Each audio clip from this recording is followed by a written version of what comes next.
भाई मैं जब नल बाजार में बर्तन की दुकान में काम करता था तो वहाँ पे शमा मेहंदी के ऊपर एक घर है। तो मैं तो जब वहाँ से रोज काम पे आता जाता था निकलता था तो वो रोज घर देखता था और सोचता था इधर भाड़े पे घर लूँ। तो जो ये सपने देख रहा था भाई, सपना तो यही था। तो मैं जहाँ हूँ वो तो मेरे सपने से भी बियॉन्ड है। Tell me about your mother and tell me about your childhood. वो आप देख रहे हो कि आपके मॉम डैड का झगड़ा हो रहा है और झगड़े में हर झगड़े का एंड ये हो रहा है दैट आपके माँ को मार पड़ रही है। You are crying in the corner but आप कुछ कर नहीं सकते उस चीज का। अपनी लाइफ में कभी गरीब फील नहीं किया मैंने। You know why? Because of all this that गरीबी will be the last pain भाई। और उससे गहरे दर्द है।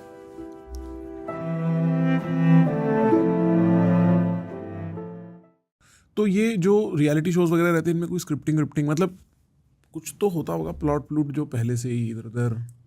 भाई मैं सच बताऊं ना तो ये हमेशा सबको लगता था but as a good consumer मेरे को कभी नहीं लगा कि ये स्क्रिप्टेड होते होंगे। अच्छा, बिल्कुल स्क्रिप्टेड नहीं होते? मुझे कभी नहीं लगा था एज अ गुड कंज्यूमर। और बट 50% ऑलवेज ऑडियंस वहाँ रहती है जो जिनको लगता है कि ये स्क्रिप्टेड है। द मोमेंट मैंने लॉकअप शो किया ना आई रियलाइज कि भाई ये तो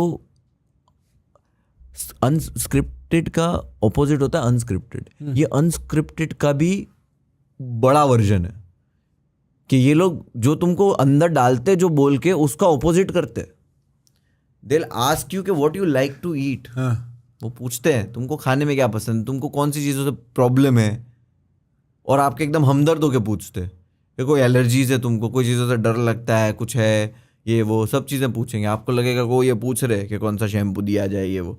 अंदर ये लोग पूरी ऑपोजिट चीज़ करते कि अच्छा इसको कॉफ़ी चाहिए रहती है रोज़, तेरे को कॉफ़ी तो 3 महीना नहीं देंगे हम। तू पागल हो, तेरा पागलपन दिखा। और स्क्रिप्टेड की बात मैं बताऊं भाई, वो लोग ABCD का A तक नहीं बताते। वो चाहे बिग बॉस हो, एंडमॉल के शोज हो, ये हो। और मैं सच बताऊं ना तो अगर इन लोगों ने जिस दिन स्क्रिप्टेड शो बनाया ना उस दिन इनके शो खराब हो जाएंगे।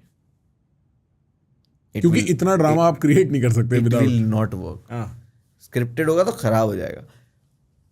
The drama is so good that people thinking it's scripted. तो तुम समझ रहे हो, ये जो मेकर्स हैं उनका ट्रिप सोचो कि मेकर लोग क्या ही ट्रिप करते होंगे कि इन लोग को लगता है स्क्रिप्टेड है। सोच तो जो शो को आप स्क्रिप्टेड बोल रहे हो और आपको लग रहा है कि आप इसकी बुराई कर रहे हो, मेकर्स के लिए वो कॉम्प्लीमेंट है। वो कॉम्प्लीमेंट है कि हमको तो पता है ना कि स्क्रिप्टेड नहीं है। तो तुम लोग जो बोल रहे हो ये स्क्रिप्टेड है तो हम तो बोल रहे कि हम क्या क्रिएट कर रहे हैं, pure content creation. Right. Some of my friends जो इसमें मतलब ऐसे पुराने रियलिटी शोज में काम कर चुके हैं, मेरे को बताते रहे कि सर्कमस्टेंस हम ऐसा क्रिएट करते हैं कि कंटेस्टेंट्स बिल्कुल इमोशनली बिल्कुल वो हो जाएं ताकि वो माल निकल के आए कंटेंट। तो वो प्रोडक्शन ही ऐसी होती है कि रोटी सब्जी कम देंगे type. Quick reality check, about 80% of you are in a full-on situationship with this podcast. You show up every week, you watch the episodes, you drop thoughtful comments, but you still don't subscribe. Look, I'm not here to sell you anything. That's not how this works. But if you walked away from any of my episodes with a thought that stuck, or if these conversations have stayed with you, then subscribing is how you keep it going. It's one click. And in return, I promise you, me and my team, we promise you that we will bring you the best conversations that stay with you. So hit that button and let's keep it going. वो camera पे लोग आपको देख रहे हैं, notice कर रहे हैं, और वो सारे बड़े बड़े लोग हैं जो समझ रहे कि ये क्या सोच रहा है इस वक्त। दे नो 24 घंटा आपको देख रहे। 3 लोग, एक इंसान के पीछे 3-4 लोग ऑल द टाइम उस पर नजर लगा के बैठे पीछे। भाई थोड़ा तो आदमी का भी हो जाता होगा दिमाग यार, इतने टाइम तक कैमरे पे रहना। 300-400 लोग रहते हैं उस क्रू में तुम्हारे पीछे। But as a participant also to be constantly seen, जैसे बिग बॉस का वो 24 घंटे का फॉर्मेट है ना, सारे कैमरा स्ट्रीम कर। वही तो बोल रहा हूँ ना, लोगों को लगता है हलवा है, लोगों को लगता है हलवा है, नए कपड़े पहन के खाली खाना पीना है, नहीं लड़ना है, नहीं। You human experiment, it's very difficult. Captive अभी मैं तुमको भी 2 दिन यहाँ पे रख दूंगा,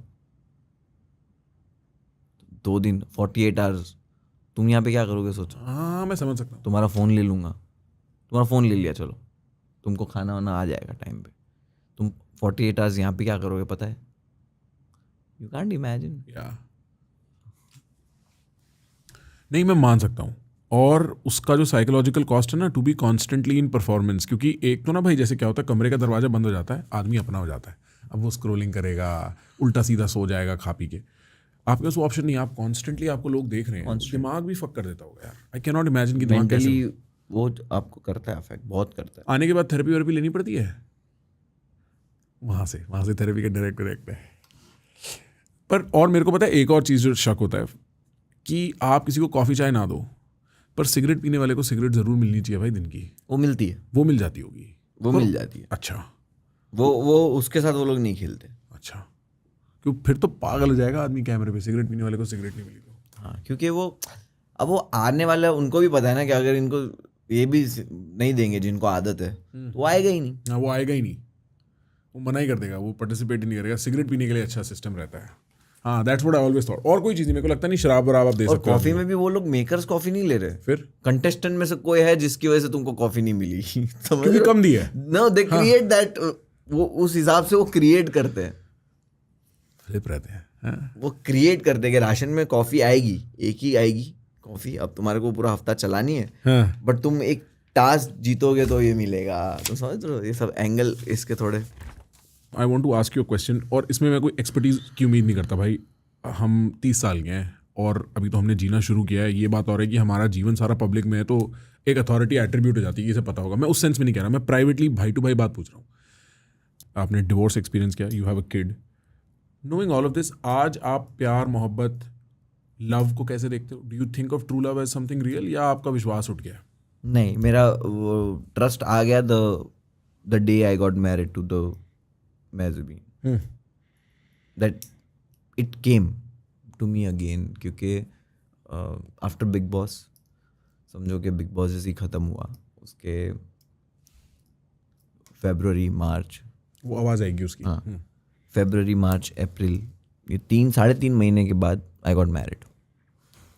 लाइक ऋतिक रोशन बना है और उसने शादी कर लिया है। समझ रहे हो, लाइक पीक है, बड़े बड़े हैं, लाइक पीक चल रहा है ये 3-3.5 महीने। मतलब ऐसा है कि जो टैग के साथ आप बाहर आए हो, वो टैग तो आपको बॉदर करेगा ही, because it's not something good people are talking about, but you are seeing के आप जो 50 लड़कियां आपको जो जानती थी, जिसके आसपास थे, वो तो आपसे बहुत कंफर्टेबल है, बिकॉज ये आपको पहले से जानते हैं, they know you, they are your friends. तो ये तो आपके साथ बहुत कंफर्टेबल है, इनको पता है कि हम जानते हैं, हम काम भी कर चुके हैं, हम दोस्त भी है। तब आपको एक चीज़ समझ में आती है अपनी, कि चलो यार कोई बात नहीं, कोई एक औरत आपके आसपास कंफर्टेबल फील कर रही है ना, कोई भी एक लड़की, बस इससे ज़्यादा आपको सबूत नहीं मिल सकता कि आप अच्छे इंसान। अब ये वो पीक है जब मैं काम भी अच्छा चल रहा है, बहुत बढ़िया, बिग बॉस के बाद इट्स लाइक डबल हो चुका है फॉलोइंग, नितिन फोन नहीं उठाता किसी का, अटेंशन ट्रिपल हो चुका है, हाँ, वो अटेंशन भी ट्रिपल ही हो चुका है, हाँ, कि भाई यही चाहिए। एंड वो मोमेंट आई रियलाइज कि मैं ये क्या कर रहा हूँ, मुझे लाइफ में तो ये करना ही नहीं है। मैं तो एक इंसान से प्यार चाहता हूँ, फैमिली चाहता हूँ, this is the right time कि मुझे अब शादी कर लेनी चाहिए। और जो अब मुझे जानना है, जो प्यार है, वो मुझे अब नहीं करना है। शादी के बाद वाला जो प्यार है ना, अब उस पे ऊपर वाले पे छोड़ दिया है, कि अब मेरे नसीब पे छोड़ दिया है, दैट अब मेरी ज़िंदगी में क्या लिखा हुआ है, मैंने फेस कर लिया सब कुछ। अब ऊपर वाले से दुआ करिए और मेरी लाइफ में एक खूबसूरत औरत की एंट्री हुई, एंड हमने डिसाइड कर लिया कि शादी करेंगे। शादी के बाद ही हमारे बीच में प्यार हुआ, and I am very blessed, I am so happy कि मैंने वो डिसीजन लिया, कि जिसकी वजह से मैं भी जो पूरा मैंने ये अपना जो वक्त गुजारा है, पूरा पिछला मेरा 1.5 साल जो गुजरा है, वो मेरे उस डिसीजन की वजह से मुझे सुकून देता है। कि मैं शायद रिग्रेट करता अगर इस औरत से शादी ना करता तो इंटरेस्टिंग. तो it was like a perfect puzzle piece जो मिसिंग था मेरी बेटी की लाइफ में, मेरी लाइफ में, उनकी लाइफ में, उनकी डॉटर की लाइफ में, एंड इट कम्प्लीटली फिक्स हुआ. एंड आई वाज लाइक ठीक है, I am complete family wise in my life. I am happy. मेरा एक जो ऑलवेज बिखरा हुआ घर था वो बिखरा हुआ नहीं है. सही है, अल्हम्दुलिल्लाह. मेरे लिए भी बड़ा सरप्राइजिंग होता है ये, बट आई लर्नड कि मर्द आदमी एक बार दिल टूटने के बाद ना खुद को जोड़ना उसके लिए बड़ा मुश्किल हो जाता है. Especially if they've gone through an event जहाँ पे उनको सेंस ऑफ बिट्रेयल एक्यूमुलेट हो गया है. मर्द आदमी कहता है नहीं है ये दुनिया, प्यार करने खट्टा हो जाता है आदमी. आप विलन बन जाते हो. हाँ. और मैं गुजर गया उससे. मैं अपनी ज़िंदगी में विलन बन गया अपने एक एक्सपीरियंस के बाद ना. I was villain. मुझे दुनिया बुरी लगने लगी, मुझे हर चीज़ में गलत लगने लगा, हर चीज़ मतलबी लगने लगी, हर चीज़ टेम्परेरी लगने लगी. Mentally I was there. तो मैं वही बोल रहा हूँ. आपने जो थेरेपी बोला तो मैंने क्यों बोला कि हमारे को पता है कि हमारी नमाज थेरेपी है. तो उस वक्त यही था कि ऊपर वाले पे छोड़ दिया है ना जब आपने जिम्मेदारी. आप ऑलवेज बोलते हो ना कि यार वो मेरा एक ऑर्गेनाइजर है, बहुत बढ़िया ऑर्गेनाइज करता है, इसको मैं एक कॉल कर दूंगा ना तो सब हो जाएगा, टिकट विकेट होटल सब ऑर्गेनाइज हो जाएगा. राइट.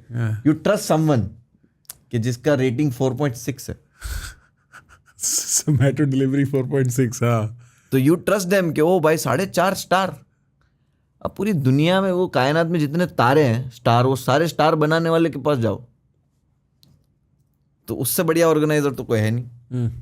तो मैंने जब अपना काम खुद से के समझ लिया कि भाई मेरे बस की नहीं है, ऊपर वाला देख ले, और मैंने वो मांगा है और मेरे को मिला है.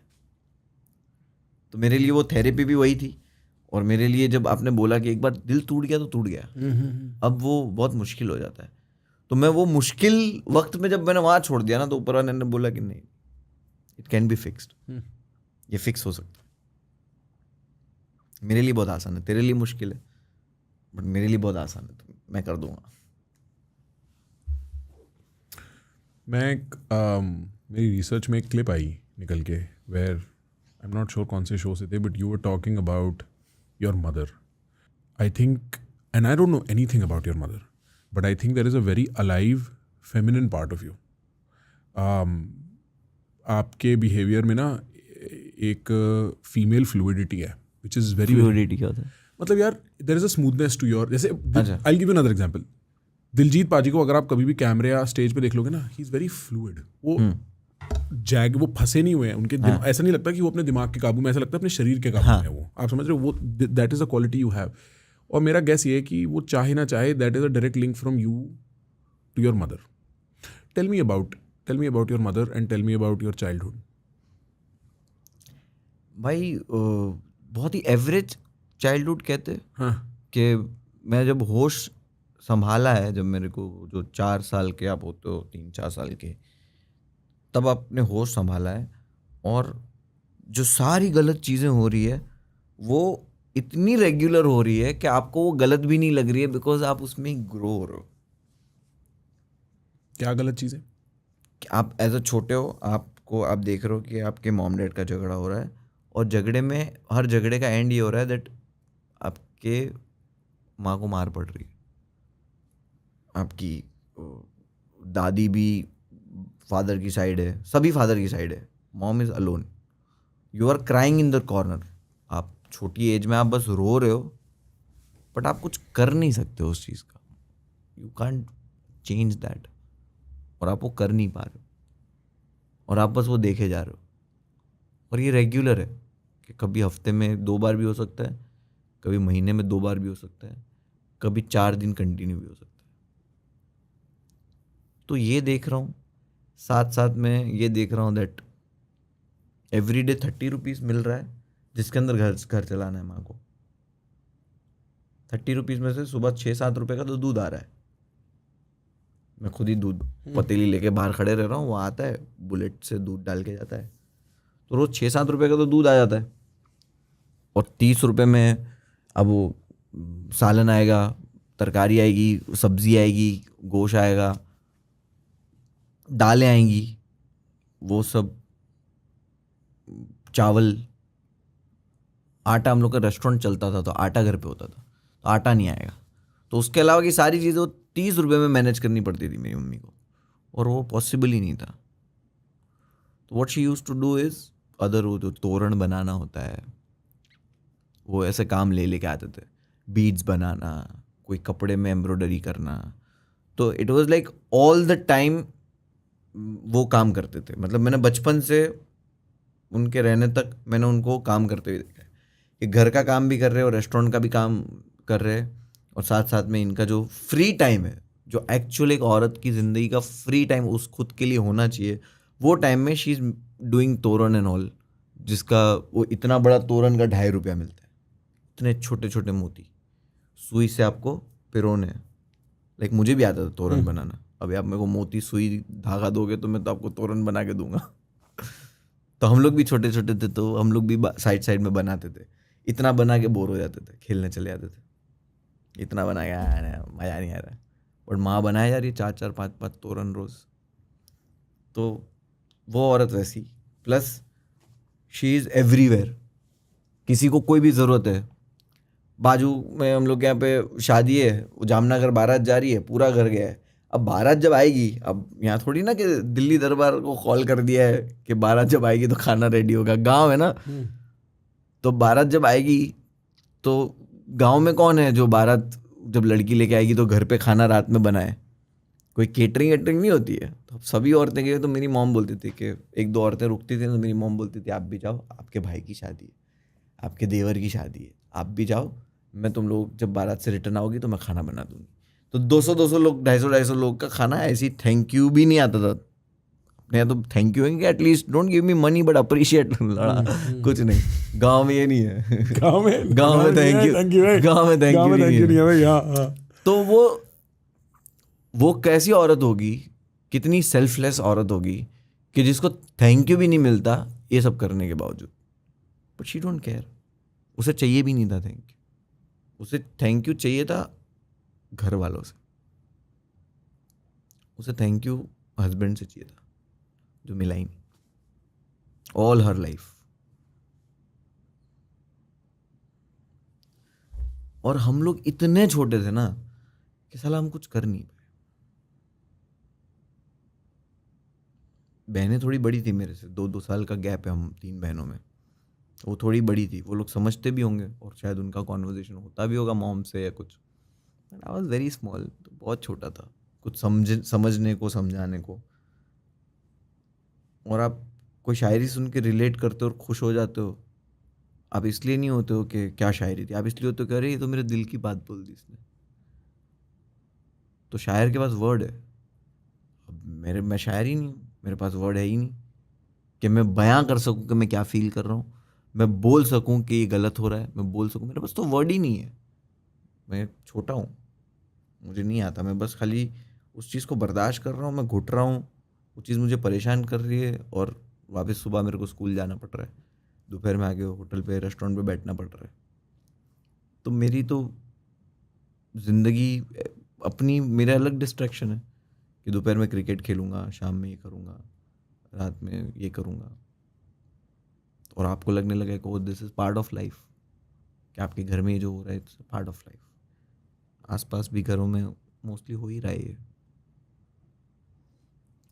तो आई थिंक वो मेरी मॉम का एक टाइम के बाद जो सब्र होता है, जो बहुत बड़ा था, लाइक वो 22 साल का सब्र था वो, कि उन्होंने उनकी 20-22 साल की जो शादी की लाइफ थी उसमें उन्होंने वो सब्र किया था, और वो इजी नहीं था। I will say it wasn't easy. कोई भी इंसान उतना दर्द बर्दाश्त ही नहीं कर सकता। तो the decision she took, because not for one thing, वो 22 साल का भरा हुआ था यार, बस हो गया। How old were you? मैं 13 साढ़े 13 साल का था उस वक्त। How do you find out?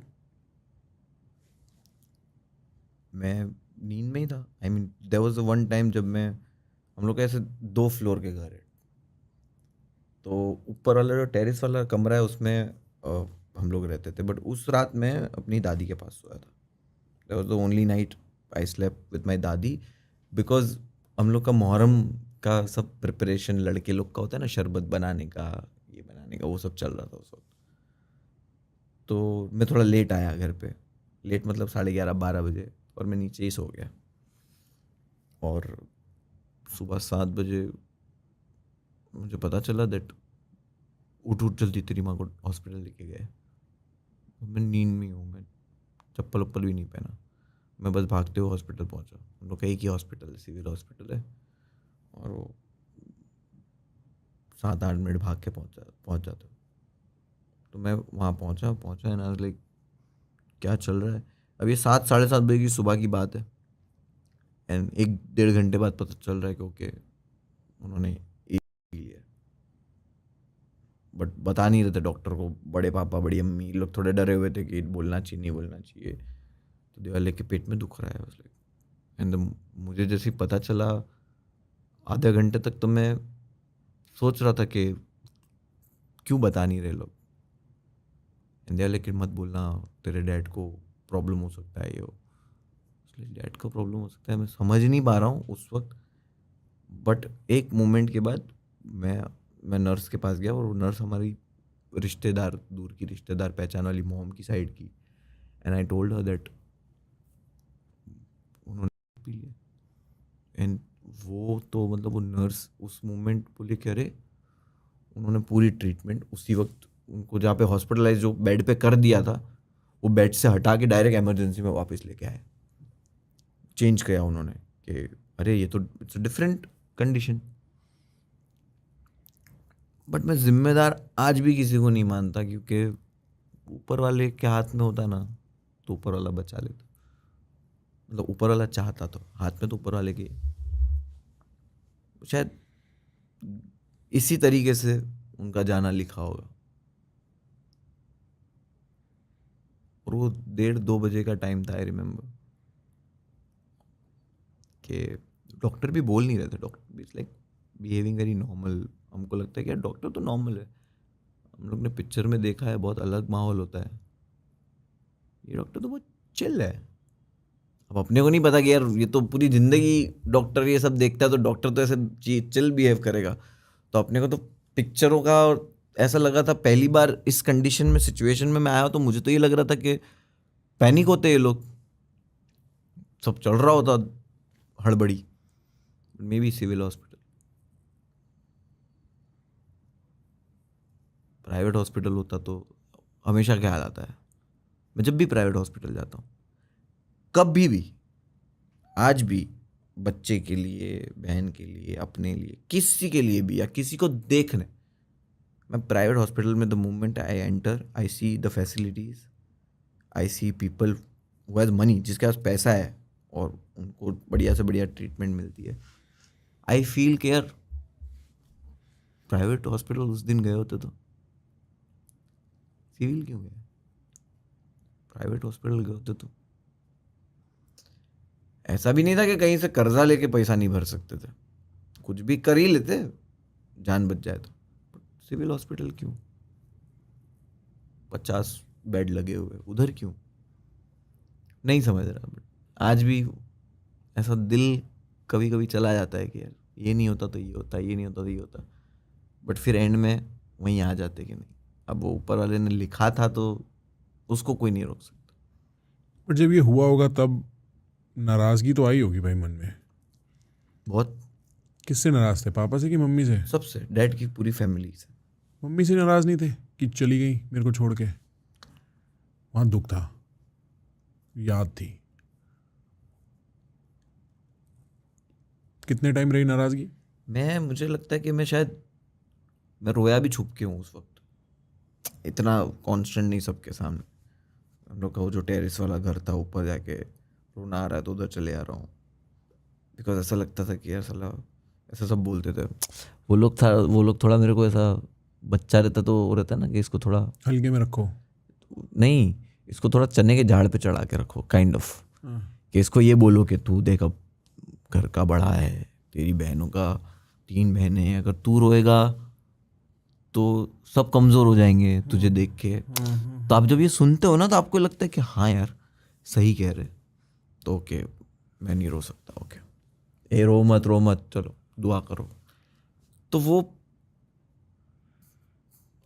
अदाकारी कर रहा हूँ फालतू की, जस्ट बिकॉज मैंने सुना है, आई फील कि okay this is the right way to approach. तो मैं उस वक्त एग्जैक्टली मेरे को सीढ़ी याद आ रही है इस वक्त, कि जहाँ पे मैं रो रहा हूँ एंड जैसी आवाज़ आई है नीचे से, and I was like 2-3 second pause ले रहा हूँ और आवाज़ को चेंज करके बोल रहा हूँ, हाँ क्या हुआ, कि मुझे वो वॉइस में बात करनी, और वो हमेशा से वो अदाकारी बस चले आ रही है कि क्या खुली है, मेरे को काम पे आने का, सेठ का फ़ोन बज रहा है, अब इसको बोलूँगा मैं सो रहा हूँ तो गालियाँ देगा। हाँ बस इधर रोड पे ही हूँ, नींद से उठा हुआ हूँ मैं नींद से, मेरी आँख खुली तक नहीं है, बट वो झूठ खुद को बचाने के लिए उस वक्त इतना क्लियर आ रहा है। और ये शुरू कहाँ से हुआ, उस सीढ़ी पे बैठा हुआ रो रहा हूँ और नीचे से आवाज़ आई कि मुनव्वर कहाँ है।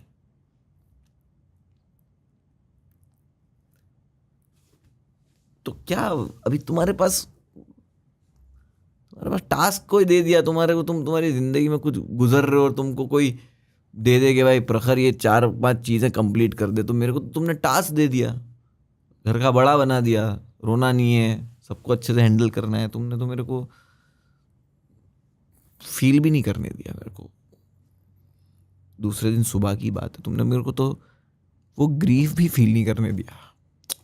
उनकी गलती नहीं है, बट आई एम सेइंग कि नहीं किया मैंने फील, वो आई डोंट रिमेंबर, बिकॉज मुझे तो आज भी याद है कि मैं वो जनाजे में मैं आगे चल रहा हूँ बहुत ही नॉर्मली, क्राइंग इनसाइड, बट मैं नॉर्मली चल रहा था। तो अभी सब है भरा हुआ, तो किसी के लिए आया ही नहीं, नाराजगी सबके लिए थी, बट एक वक्त के बाद सबको माफ कर दिया, सबको। जो जो फिर ऐसे हो जाता है कि थोड़ा सा भी किसी ने जुल्म किया हुआ है ना, तो उसके लिए हो रहा है कि मेरे को याद है साला तूने मेरी माँ को परेशान किया, बट एक टाइम के बाद सबको ही माफ कर दिया कि यार ठीक है। पानी दियो। और मेरे डैड के लिए तो मेरे को कभी वो नाराजगी आई भी नहीं, I was very angry on him, but उनको भी जैसे रियलाइजेशन देखा, उनका रियलाइजेशन भी जब देखा तो लाइक ठीक है, एंड समझो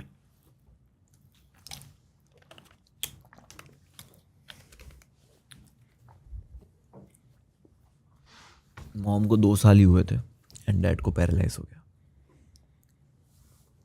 कंप्लीट, 80% बॉडी रुक गई 2009, 11 साल तक ही वॉज पैरालाइज्ड।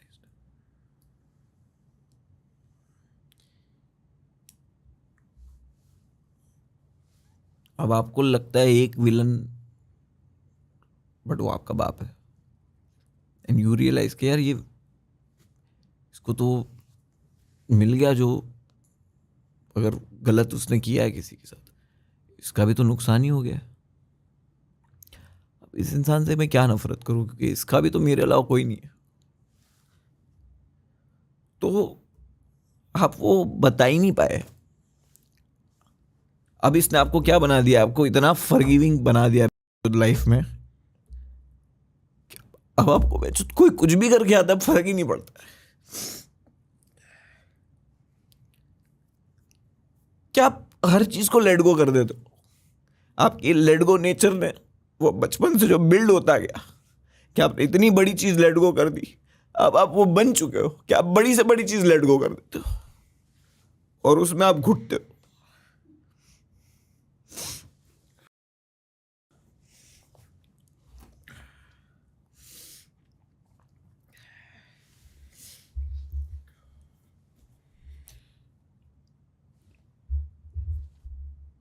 मेरे को लगता है भाई ये आपका पेन बड़ा प्राइवेट पेन है, ये आपने देखा है, आपकी गरीबी ने, आपकी स्ट्रगल ने देखा है, आपके अंधेरे वक्त, चाहे वो रियलिटी शो पे हो। आई नेवर फेल्ट गरीब, अपनी लाइफ में कभी गरीब फील नहीं किया मैंने।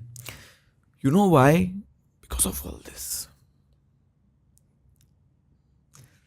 दैट गरीबी will be the last pain भाई। तो कभी गरीब फील ही नहीं हुआ, पढ़ नहीं पाए, फीस नहीं भर रहे, शर्मिंदा हो रहे, चीजें अपने पास नहीं है, और उससे गहरे दर्द है कि शहबाज के बाप ने उसको नई गाड़ी दिलाया, भाई खुश हो रहे शहबाज के लिए कि भाई नया फोन दिलाया है इसको। इतना छोटा है शहबाज भाई, 11 साल का शहबाज है, फोन और गाड़ी कैसे है इसके पास? ये कभी फील ही नहीं हुआ कि यार अपने बाप ने अपने को साला नहीं दिलाया, अपने पास क्यों नहीं है? शहबाज के लिए खुश हो रहा हूं मैं, वो फील ही नहीं किया मैंने जेलेसी। पता नहीं करना चाहिए था, नहीं करना चाहिए था, आई डोंट नो। नहीं भाई, मेरे को ऐसा पता है, ये मेरी ना पेट थ्योरी है। कुछ तरीकों से मैं भी बहुत क्लोजली एसोसिएटेड हूँ, और घरों से जहाँ पे बहुत टूटन और बहुत झगड़े रहे हैं, और मैं उन लोगों को, उन दोस्तों को यही कहता हूँ कि ना, तुम्हें भगवान दूसरा मौका देगा जब तुम्हारे बच्चे होंगे, उसके लिए तैयार रहना। और वहाँ पे ना काफ़ी हमारी बचपन की चोटें, क्योंकि यार एक बच्चा जो अपने घर में डोमेस्टिक वायलेंस देख रहा है ना, और जब वो 3-4 साल का है, उसका पहला इमोशन शेम और हेल्पलेसनेस हो जाता है कि क्या ये मेरी गलती है और मैं इसमें कुछ कर क्यों नहीं सकता, क्या मेरे में इतनी भी क्षमता नहीं है कि मैं इसका कुछ कर पाऊँ। और मेरे को लगता है वो चोटें ना फिर दोबारा निकल के आती हैं अपने बच्चे होने पे। ये मेरा गेस है, मेरे को कोई, I have no way of knowing, maybe you are able to tell me कि मेरा सोच सही है कि नहीं। पर आई थिंक अगले 10 साल में, कितने साल का हो गया आपका बेटा? 7 साल। अगले 10 साल में शायद आप रियलाइज़ करोगे कि आप एक बहुत बेहतरीन बाप हो, बिकॉज आपने अपने दर्द बड़े नज़दीक से देखे हैं। वही है कि हर एक्सपीरियंस आपको बेहतर ही बना देता है। जैसे कि हमने देखा होगा, जब कहानियाँ हम सुनते हैं तो देखते ना कि कोई आदमी एक चोट लगने के बाद सुधर गया, कोई एक आदमी चोट लगने के बाद बागी बन गया। तो वो आपको दुनिया हिला देती है, दुनिया आपको बर्बाद कर देती है। कोई खुद से हो जाता है, कोई अपनी चीज़ों से हो जाता है, कोई अपने एक्शन से हो जाता है। आप उस चीज़ को अडॉप्ट करते हो। आप बुरा आपके साथ हुआ है, आप बुरा करना चाहते हो। आपके साथ बुरा हुआ है, आप अच्छा करके वो बुरे को भुलाना चाहते हो। ये कंप्लीटली आपके हाथ में है। And I am so happy, मैं कितना खुश नसीब हूँ कि ऊपर वाले ने मेरे को, अब मेरे हाथ में नहीं है, ये ऊपर वाले ने जो मेरे को दिल दिया है, वो दिल मेरे को नाजुक दे दिया। मैं वहाँ खुश हूँ कि मेरे को दिमाग बहुत शार्प दिया है, उसके लिए मैं भी खुश हूँ कि मेरा दिमाग बहुत अच्छा है। मेरा दिल जो है ना, वो कमज़ोर है। आपके सपने क्या है? जिंदा क्या रखता है भाई? जिंदा तो देखो, कोई भी चीज़ को ऐसा सपना बोलना ना मेरे लिए तो ऐसे हो जाएगा कि जहाँ मैं आज बैठा हूँ वो सपना भी नहीं था। मेरा तो सपना भी ऐसे था कि भाई मैं जब नल बाज़ार में बर्तन की दुकान में काम करता था, तो वहाँ पे शमा मेहंदी के ऊपर एक घर है, 1 रूम किचन वाला। बाहर से ही देख के आपको समझ में आता है कि छोटा घर है, but it's like a window, मतलब गैलरी है छोटी, और रोड की साइड भिंडी बाजार दिखता है, फुल मार्केट एरिया। तो मैं तो जब वहाँ से रोज़ काम पे आता जाता था, निकलता था, तो वो रोज़ घर देखता था और सोचता था इधर भाड़े पे घर लूँगा। ये 2008 का सपना है, ये सपना पूरा नहीं हुआ, बट कहाँ पहुँच गए। तो जो ये सपने देख रहा था भाई, सपना तो यही था। तो मैं जहाँ हूँ वो तो मेरे सपने से भी बियॉन्ड है। क्या जिंदा रखता है मुझे? जिंदा बस यही रखता है कि मुझे काम वाइज मुझे बेहतर करना है, मुझे बहुत सीखना है, बहुत अच्छा करना है, लोगों को एंटरटेन करना है, मज़ा आता है, खुश करता है मेरे को। शायद ये मेरा आर्ट फॉर्म मुझे खुश करता है जब लोग खुश होते हैं। अभी मेरे को एक बहुत ही रैंडम कॉल आया और उस इंसान ने भी किसी रिश्तेदार से छुपके से नंबर निकाल के कॉल किया और बहुत दूर का रिश्तेदार। वो मैं फेमस हूँ इसलिए मेरे को नहीं बताना है, वो उसकी लालच नहीं थी मेरे को कॉल करने। उस औरत ने इतने अच्छे से मेरे को कॉल किया और बोला मैं ये बोल रही हूँ, हम आपको टीवी पे देखते हैं और हमको बहुत खुशी होती है। हम आपका पुराना कोई शादी का कैसेट हम लगाते हैं जिसमें आप पीछे खड़े हो, वो हम सब देखते हैं। और मेरा बेटा है, वो आपको बहुत पसंद करता है, वो भी आपको बहुत देखता है और हम सब बहुत खुश होते हैं। और I am so glad that I pick that unknown number. अभी रिसेंटली पति पत्नी पंगा का जो लॉन्च हुआ था शो, तो गांव में वो लोग इंटरनेट पे नहीं है, तो समझ रहे हो, आज भी वो लोग सिर्फ रात में टीवी देखते। मैं इंटरनेट पे कुछ भी कर चुका हूँ, उनको नहीं पता है। इस औरत का कॉल मेरे को तब आ रहा है जब मैंने टीवी पे कुछ होस्टिंग कर रहा हूँ कि आप हीरोइन के साथ खड़े हो, आप सूट में हो। She is saying all this things. ये बहुत ही स्मूथली वो बस दिल से बोले जा रही है और मैं सुन रहा हूँ। ये 3-4 दिन पहले की बात, और मैं ये सुन रहा हूँ और मुझे लगता है कि ओके, ये मुझे करना है बस लाइफ में। ये जो लोग खुश है उनको मेरे को और खुश करना है कि जब भी कोई मुझे देखे तो खुश हो। तो the dream is to entertain people, वो मोटिवेटर है ओनली थिंग। और वो ऐसा लगता है कि मैं वो कर पा रहा हूँ, या ऐसा लगता है कि मैं उसके रास्ते में हूँ? मैं जब स्टैंड अप करता था and I was doing really good stand up wise, मुझे स्टैंड अप पे बहुत रिस्ट्रिक्शंस फील होने लगी करने में भी, एज अ लाइव परफॉर्मिंग भी, कि हमारे यहाँ पे कोई कुछ भी छोटी सी धमकी दे के परेशान कर सकता है कि भाई ये शो इधर नहीं होना चाहिए, ये शो इधर होएगा तो ऐसा होएगा, ये वो करके। एंड आई वाज लाइक यार मैं क्या कर रहा हूँ, मैं लोगों को हंसा रहा हूँ। तुम खुद आगे बैठो, तुम खुद हंस के जाओगे। आप लोगों को जो लगता है मैं वो सब नहीं बोलता हूँ, जो आप लोगों को लग रहा है वो गलत है, वो सब नहीं होता है। मैं सिर्फ हंसाता हूँ, मैं कहानियाँ सुनाता हूँ, मेरी गली की कहानियाँ सुनाता हूँ, मेरे बचपन की कहानियाँ सुनाता हूँ। मैं तुमको रिलेटेबल चीज़ें बताऊँगा, तुम आओ, खाली तुम रिलेट करोगे, मैं तुम्हारी बातें बताऊँगा और तुम ताली बजा के जाओगे। बट अगेन तुम किसको बताओगे, कैसे सफाई दोगे, कैसे समझाओगे? बोला ठीक है, माध्यम एंटरटेनमेंट का मैं थोड़ा बदलूंगा। शायरी खुश कर रही है तेरे को, चल मैं शायरी, तेरे को म्यूजिक खुश कर रहा है, चल मैं गाने ही बना। ठीक है, रियलिटी शो अब मेरे को देखो। मेरे को 2 घंटा तू टिकट खरीद के भी नहीं देख पाया, तो 24 घंटा लाइव देख मेरे को। 3 महीने तक तेरे सामने हूँ मैं, तो मेरी ऑडियंस तुम मेरे को नहीं देख पाए। प्रेजेंटिंग यू 24/7, बिग बॉस का घर देख लो, लॉकअप देख लो, मैं दिख जाऊंगा तुमको। मैं तुम तक पहुंचने के रास्ते बना रहा हूँ। जितने भी रास्ते रोके जा रहे हैं मैं बना रहा हूँ, मैं लड़ रहा हूँ तुम तक पहुंचने के लिए। मैं लड़ रहा हूँ, वो लड़ाई लड़ रहा हूँ जो तुम्हें नहीं दिख रही, आप लोगों को नहीं दिख रही, आप लोग देख ही नहीं पा रहे हो, क्योंकि वो बैक स्टेज है मेरा बैक स्टेज आपको नहीं पता है। मेरा बैक स्टेज आपको उतना ही पता है जितना मैं बताता हूँ।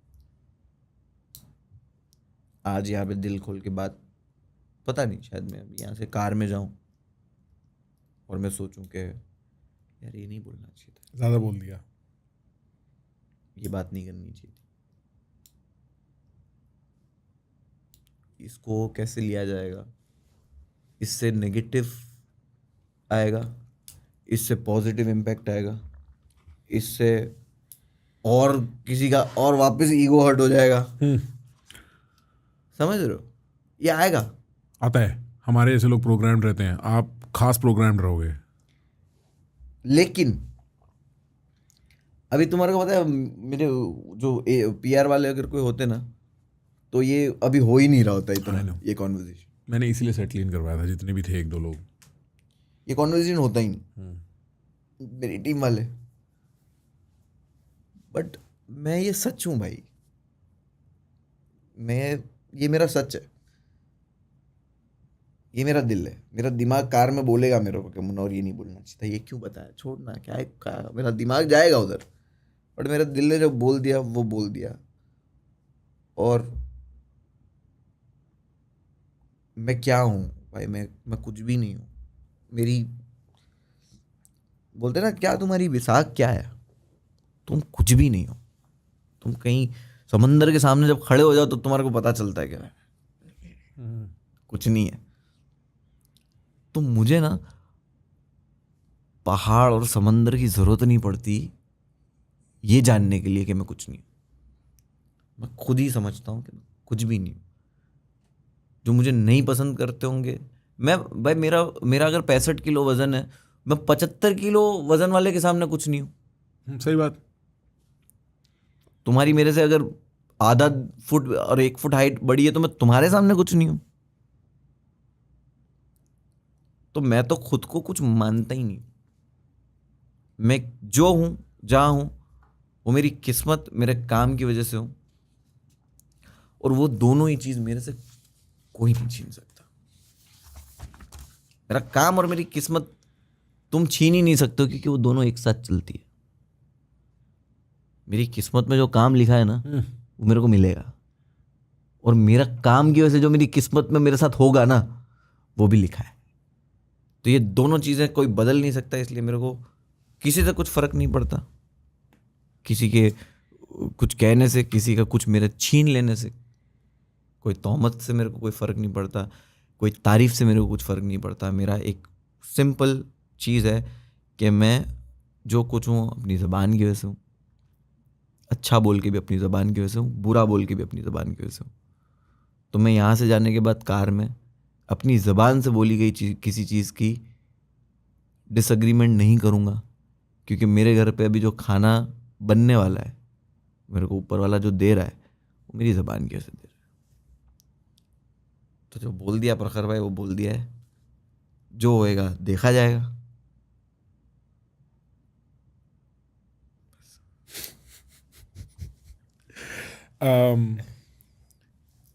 आपने अपनी वाइफ से क्या सीखा है? मैंने वैल्यू, उसे सबकी वैल्यू बहुत है। The way she take care of kids, ऐसा नहीं है कि एकदम ही प्यार का सागर, नहीं, वेरी प्रैक्टिकल, कि ये सही नहीं है ये चीज़ बच्चे के लिए। अभी थोड़े दिन पहले हमारे बीच में एक चीज़ पर आर्ग्यूमेंट हो गया। इसलिए पानी मांग रहा है, प्लेट मांग रहा है, तो उसको खाने पे से मत खड़ा करो। तो उसने बोला कि हाँ पानी, प्लेट सब उसको प्रोवाइड हो जाता है, पर उसने बोला कि सी, हमेशा ये नहीं रहेगा ऐसे। बच्चों को हर चीज़ के लिए रेडी करना बहुत जरूरी है। ना आई रियलाइज कि हाँ भाई मैं कैसे भूल सकता हूँ। भैया ना, आपका दिल दिमाग, आपके हर चीज़ हर बार कंट्रोल में नहीं है। आप ये सोचते हो कि अपन तो मेहनत इसीलिए कर रहे हैं कि इसको बढ़िया मिले, और हाँ इसको बढ़िया मिल भी रहा है, बढ़िया ही दो, बट साथ साथ में इसको रियलिटी भी बताओ दैट तू खुद भी उठ के पानी ले सकता है। कि उसको ये ना लगे कि पानी तो आवाज देने भी आता है। तो इस तरह की जो छोटी छोटी चीजें जो बहुत जरूरी है, जो आपका नाजुक दिल नहीं देख पाता एज अ फादर, बट वो देख पाती है, बिकॉज उसको ज्यादा अच्छे से आई थिंक परवरिश करना आता है। और अपना लड़का बड़ा करते हुए क्या सीखा? जो, क्योंकि आप 31 के हो, मैं 29 का हूँ, हम सेम उम्र के हैं, पर आपका 7 साल का बेटा है। वो उम्र में नहीं नापी जाती वो बात, वो एक्सपीरियंस है। मैं खुद को लेकर जब पहले जितना बेफिक्रा मैं था, मैं उतना बेफिक्रा अब नहीं हूँ, बिकॉज ऑफ दिस गाय। कि यार इसका मेरे को फिक्र होते रहता है, तो इसकी फिक्र में मैं बहुत ही ख्याल रखता हूँ, कैलकुलेट करता हूँ चीज़ें जो मैं कभी नहीं करता था। और वो आपको हम्बल ही करता है कि जब आप उसको कुछ हो जाता है तो आपको कितनी तकलीफ होती है जो आप कभी सोच भी नहीं सकते कि यार किसी के बुखार से मेरे को तकलीफ इतनी थोड़ी होगी, तो अभी किसी के बुखार से तुम्हारे को इतना तकलीफ हो रहा है कि भाई साला मेरे को पथरी हो जाए बट इसको बुखार और खांसी मत हो। तो आई थिंक ये सारी चीज़ें जो बहुत नेचुरल है आई थिंक, बट मैं खुश हूँ कि मैं वो फील कर पा अगला प्रोजेक्ट क्या आ रहा है? अगला अभी मैं जो टीवी पे होस्ट कर रहा हूँ 3 महीना बढ़िया होस्ट चलने वाला है। सोसाइटी। हाँ, हम लोग का लास्ट ड्राफ्ट वाइज हमारा एक न्यू वेब शो है, उस पे काम चालू है, तो लास्ट ड्राफ्ट जैसे ही कंप्लीट होगा वो फ्लोर पे जाएगा। उसके अलावा स्टैंड अप अभी भी तो एक वेब शो, एक वेब सीरीज आई ना? हाँ वो आई, उसका फर्स्ट सीजन आ गया, सेकंड सीजन ऑलरेडी शूट हो चुका है, जो अभी अक्टूबर शायद नवंबर में रिलीज है, पता नहीं।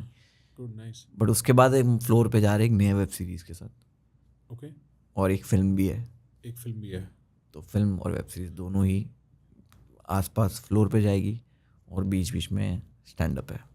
तो स्टैंड अप के शोज भी प्लान है, इंटरनेशनली बहुत सारी जगह बाकी है, तो धीरे धीरे वो भी कंप्लीट कर रहे हैं। नहीं भाई, from an observer standpoint also ना, you are very talented in not just, मतलब वेरी टैलेंटेड। कभी ना भाई एक वो होता है, जैसे हमारे आसपास कितने सारे लोग हैं, सब टैलेंटेड है भाई, एक से एक टैलेंटेड है। पर अगर मैं यंग कॉमेडियंस देखूं तो आप समय को देख के उंगली करके बोल सकते हो ना, ब्रो तेरा कुछ अलग है। एक आदमी एक्टिंग, रियलिटी शोज, कॉमेडी, शायरी, सिंगिंग, और उन सब पे अगर डिलीवर कर सकता है, और उसका एक कल्ट ऐसा फैन फॉलोइंग है। आई रिमेंबर दैट वीडियो जब आप शायद बिग बॉस जीत के ही आए थे, और नहीं होता तो everything from your personality to your singing, it's a broad range of things. You're gifted, your circumstances have been unique, और it मतलब मेरे दिमाग में ख्याल आते हैं कि मुनावर प्राइवेटली अपने ट्रॉमा के साथ क्या करता होगा। शायद उसको आर्ट बनाता होगा, क्योंकि उसका आर्ट एक्चुअली बड़ा रिच है, और आपका फ्यूचर एज एन आर्टिस्ट काफ़ी अनडिनाइबल है। क्योंकि अगर आदमी ने ये लॉस देख लिया और फिर आगे बढ़ता रहा ना, तो वो बढ़ता रहेगा भाई, उसको रोकना बहुत मुश्किल है। मैं वही बोल रहा हूँ ना कि ये सारे जो लाइफ में जो चीज़ें आ रही है वो क्या देके जा रही है मेरे को। लाइक मैं क्या लेके बैठा हूँ मेरे फ़ोन में, एक जो चीज़ है जो सबसे ज़्यादा यूज़ होती है वो है ये नोट्स। ये सबसे ज़्यादा यूज़ होता है। ये मेरे को क्या देके बैठा है, और ये कब से है देखो 2020 क्राइम पेट्रोल पे लिखा हुआ क्राइम पेट्रोल वाला कुछ हो सकता है भाई, फनी हो। हाँ, वो जोक होंगे ना। 35 सेकेंड से स्टार्ट। हाँ, क्राइम पेट्रोल। ये क्राइम पेट्रोल जो मेरा पहला सेट था ना, जो पहला स्टैंड अप शुरू किया था, तब का सेट का कुछ तो पार्ट था। हाँ, मेरे को लग रहा है जोक लिखा होगा क्राइम पेट्रोल तब से 2020 से ये नोट संभाल के रखे। मैंने तस्वीरें डिलीट करी होगी, तस्वीरें शायद डिलीट कर दी होगी, बट ख्याल नहीं। ये नोट्स मेरी सबसे इम्पोर्टेंट चीज़ है। तो ये मेरे को सारी चीज़ें क्या देके जा रही है, मेरे आर्ट फॉर्म को मतलब वो घिस के जा रही है, मतलब और तराश रही है। मैं कुछ सुनाऊं प्लीज?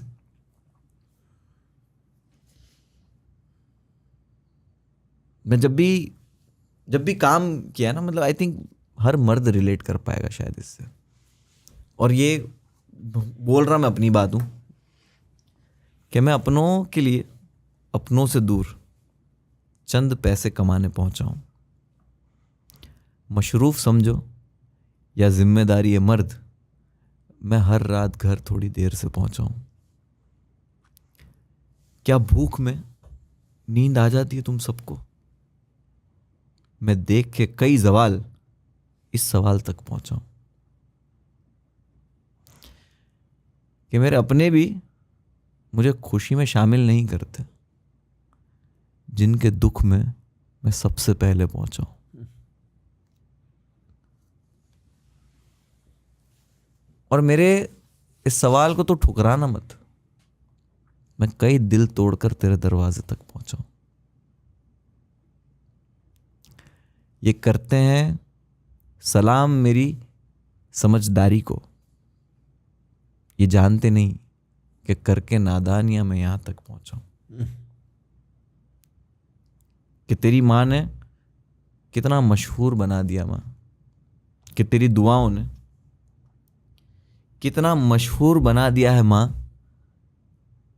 मैं पूरे 1 साल बाद तेरी कब्र पे पहुंचा हूँ। लास्ट टाइम 1 साल हो गया, 1 साल तक कब्र पे नहीं गया हूँ। 1 साल बाद कब्र पे जा रहा हूँ और घर पे आके ये लिख रहा हूँ कि मेरे को तेरी दुआओं ने तो इतना बिजी कर दिया है कि मैं तेरे से ही नहीं मिलने आ पा रहा है। कि तेरी दुआओं ने इतना मशरूफ कर दिया है माँ, मैं पूरे 1 साल बाद तेरी कब्र पे पहुंचा हूँ। और जब मैं स्टैंड अप के लिए जाता हूँ तो बोलता हूँ ये स्टेज पे खड़े रह के कि वैसे तो ये ज़माने का गम भी मार ही देता है, वैसे तो ये ज़माने का गम भी मार ही देता है, फिर भी मैं अपनी जान हथेली पे रख के तुमको हंसाने पहुंचा हूँ। माय ब्रदर, फक या ब्रो। आई थिंक मतलब मेरे को कुछ नहीं कहने की ज़रूरत है, लोग कमेंट्स में कह देंगे, मैं क्या तारीफ़ करूं मेरे भाई। ये देखे जा रहे ये गम वर्थ है। हाँ हाँ, वर्थ है। इनफैक्ट आई थिंक ये वल्नरेबिलिटी वर्थ है, आई थिंक ये ऑनेस्टी वर्थ है, आई थिंक ये आर्ट वर्थ है। मेरा ना मैं यहाँ पे कोई सफाई ना कोई जजमेंट देने लायक हूँ, मैं सुन सकता हूँ और लोगों के बिहाफ पे सुन सकता हूँ ना, मैं जनता के बिहाफ पे सवाल पूछ सकता हूँ और सुन सकता हूँ। और मैंने बहुत कॉन्वर्सेशंस करी हैं bro. Thank you so much for this was what I try to do with most people, कि मैं उनके दिमाग में उनके दिल में एक्चुअली घुस पाऊँ देखने के लिए कि उनकी दुनिया कैसी दिखती है। You let me, I appreciate that. Thank you. Best of luck with everything.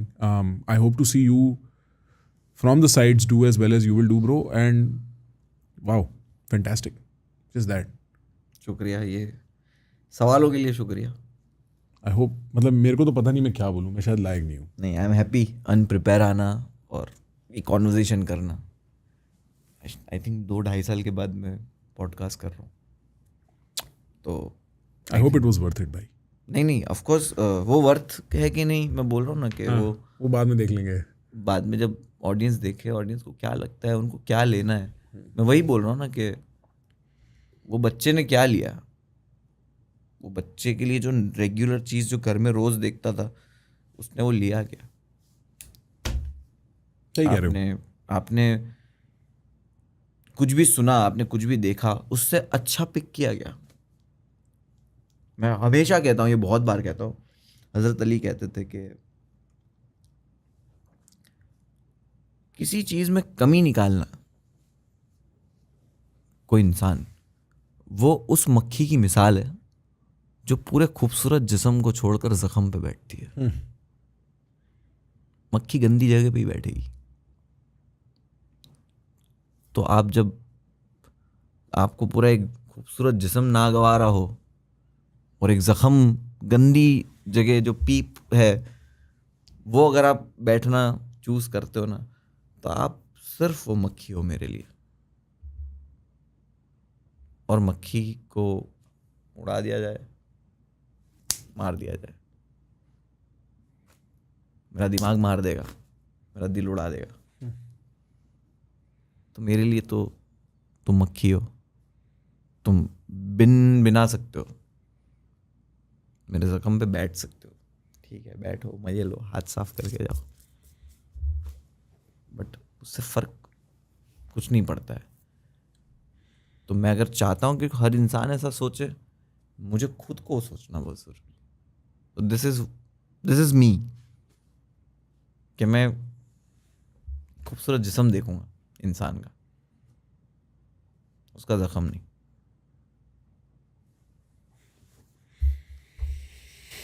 Thanks bro, this made my trip worth it. मैं सुबह 4 बजे उठ के फ़्लाइट लेके आया हूँ। मेरी वाइफ का लास्ट डे है दिल्ली में, कल वो फ्लाई कर जाएगी। मैं आज शाम 8 बजे की फ़्लाइट लेके 10 बजे लैंड करूँगा, 11 बजे घर पहुँचूँगा, 1 घंटा उसके साथ निकालूंगा, कल उसको एयरपोर्ट छोड़ने जाऊँगा। और मैं सोच रहा था क्या ज़रूरत थी संडे को उठ के ये करने की, थी ज़रूरत। आज मेरे को सुबह एक एयरपोर्ट पे एक लड़का मिला और मैंने भाई बिल्कुल नींद में 5 बज रहे हैं, मतलब मेरी आंखें चढ़ी हुई हैं। वो मेरे पास आया, कह रहा आप प्रखर हो ना? मैंने कहा हाँ। कह रहा नाइस टू मीट यू। मैंने बोला सेम टू यू। रुक गया, कहता ऐसा लगता नहीं कि you think it is nice to meet me. मैंने बोला नहीं भाई, मैं बस बहुत थका हुआ हूँ, सोया नहीं हूँ, 2-4 रातों से भागा दौड़ी चल रही है। कह रहा भैया मैंने आपको ना 3-4 साल पहले देखना शुरू करा था, मेरे घर पे ना बहुत डोमेस्टिक वायलेंस होती थी। बोलते हुए रोने लगा। कह रहा है अब मेरे पेरेंट्स सेपरेट हो गए हैं, बट थैंक यू, आपकी आवाज़ उस टाइम मेरा सहारा थी, आपकी बात सुन सुन के मैंने हिम्मत करी, और अब वो, मैं बोलना नहीं चाहता किसी यूनिवर्सिटी कहीं वो ना हो जाए, बहुत बड़ी यूनिवर्सिटी में पढ़ाई कर रहा है, इतना बड़ा हो गया है, कुछ करेगा लाइफ में, वो ये सुनेगा ना भाई, उसको कहीं जाके लगेगी बात, आप समझ रहे हो? उससे मिलना आज कोई कोइंसिडेंस नहीं था ना भाई, कुछ तो डिज़ाइन भी होता है, कुछ तो वो भी बना के भेजता है, वरना क्यों? मैं जब भी एयरपोर्ट पे होता हूँ, मैं 100 लोगों से 50 लोगों से मिलता हूँ, सबकी अलग कहानी होती है, कोई कुछ बताता भी नहीं है कभी कभी, वो होना ये होना। आई रिमेंबर, मैं कोई चीज़ याद आई, मैं बैंगलोर में परफॉर्म कर रहा था, राइट फ्रंट में लाइक मुझे इतना डिटेल में याद है, एक इंडियन ड्रेस में एक औरत बैठी हुई थी, she was laughing so much, like attraction था वो, कि वो इतना हंस रही थी, एकदम फुल इंजॉय कर रही थी वो। क्राउड वर्क में भी उसके साथ मजाक मस्ती ये वो करी। शो ख़त्म होने के बाद she came and she told me that thank you so much, Covid में मेरे हस्बैंड डॉक्टर थे and he died, and you were the one who made me laugh for the first time in last 8 months। कितनी बड़ी बात है, कितनी गहरी बात है। And she said thank you. तो हम यही देखते हैं कि यार कहीं तो पहुंच रहा है ना ये, और भाई उसके बाद किसी का दिन तो बना दिया ना। कल मैं हिम्मत हार के सोया था, आज सुबह में उस लड़के से मिला, मैंने कहा तेरी मजाल है कि तू हिम्मत हार जाए किसी चीज़ में, क्या उसकी लाइफ में क्या कर दिए हो तुम, तुम्हें पता ही नहीं है। हमारी आवाज़, मैं तो अपने आप को इंटरनेट पे बंदर समझता हूँ, बट हमारी आवाज़ जाने अनजाने में क्या कर जाती है भाई, उसका क्या भरोसा है। यार एक आदमी भी खुश हुआ, बहुत दुआ भाई, एक आदमी की भी कभी लग गई ना, बहुत बड़ी बात है। Hey man, thank you Munawar, Thank you, भाई। Everything I hoped it would be. मजा आया, बहुत मजा आया। 2 घंटा तो हो गया होगा, 2 घंटा हो गया ना, 2 घंटा 155 159। Thank you thank you so much, good night.